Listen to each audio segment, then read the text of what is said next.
MCH सारख्या संस्था किंवा वेगवेगळ्या ज्या संस्था महाराष्ट्रामध्ये कार्य करत आहे आणि खास ह्या मुंबई ठाण्यामध्ये MMR क्षेत्रामध्ये कार्यरत आहे, त्याचा फायदा ह्या गृहनिर्माण क्षेत्राला होत असतो। राज्य शासनाची हीच भूमिका आहे की श्रीमंतांनी घरी घ्यावे, कारण त्यांच्याकडे पैसे आहेत, ते काहीला काहीच हरकत नाही, डेव्हलपरनी त्यांच्यासाठी पण घरं बांधावी। परंतु श्रीमंतांसाठी घरं बांधत असताना गोरगरीब जनतेचा त्यांनी विचार करायला पाहिजे। गोरगरीब जनतेने काय झोपड्यांमध्येच राहावं, गोरगरीब जनतेनं काय रस्त्यावरच राहावं असं नाही आहे। गोरगरीब जनतेला सुद्धा घरं मिळायला पाहिजे, ह्या मताचं राज्य सरकार आहे आणि त्या माध्यमातून राज्याचे उपमुख्यमंत्री श्री एकनाथजी शिंदे साहेब आणि मुख्यमंत्री श्री देवेंद्रजी फडणवीस प्रयत्न करत आहेत।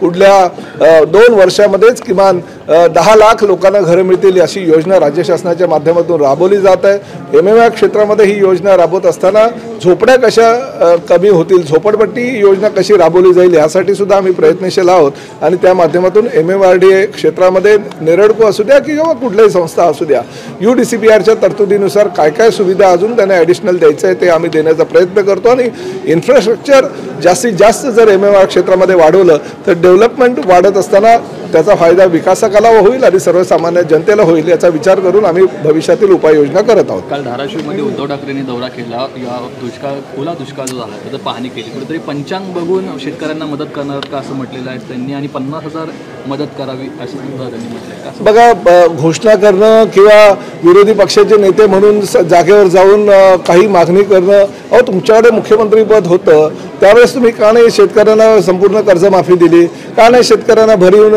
मदत केली, तुम्ही घराच्या बाहेर न पडता त्या फेस टाईमच्या माध्यमातून लोकांशी संवाद साधत होता, व्हिडिओ कॉल करून लोकांशी संवाद साधत होता। आज आम्ही बांधावर जातोय, शेतामध्ये उतरतोय, ज्या शेतामध्ये जवळजवळ 15-20 फूट पाणी गेलं त्या पाण्यामध्ये आम्ही बोटीच्या माध्यमातून जाऊन गोरगरीब शेतकऱ्यांना मदत कशी होईल याचा प्रयत्न एकनाथ शिंदे साहेबांनी आम्ही सगळे मंडळी करत आहोत।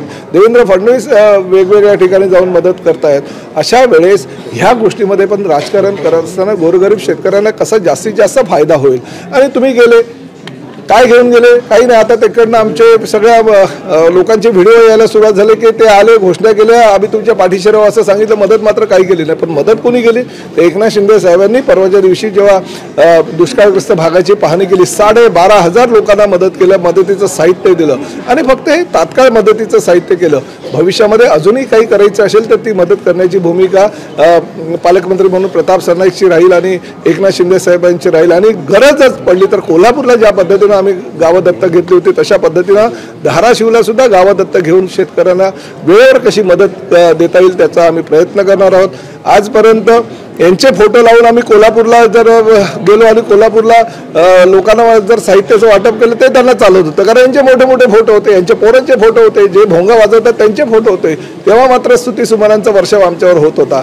पण आता एकनाथ शिंदे साहेबांच्या नेतृत्वाखाली जर आम्ही जाऊन मदतीचं वाटप करतायत तर फोटोवर सुद्धा राजकारण करतायत। अरे फोटो बघण्यापेक्षा फोटोच्या आतमध्ये पिशवीमध्ये काय काय साहित्य आम्ही सर्वसामान्य जनतेला देतोय ते बघा आणि नाकारलं म्हणताय तुम्ही। 12,500 लोकांना आम्ही 2 दिवसामध्ये साहित्याचं वाटप केलं आणि लोक आनंदी आहेत, पण हे तात्पुरत्या स्वरूपाचं होतं। भरपूर मदत राज्य शासनाच्या माध्यमातून आणि केंद्र शासनाच्या माध्यमातून लवकरच मुख्यमंत्री जाहीर करतील।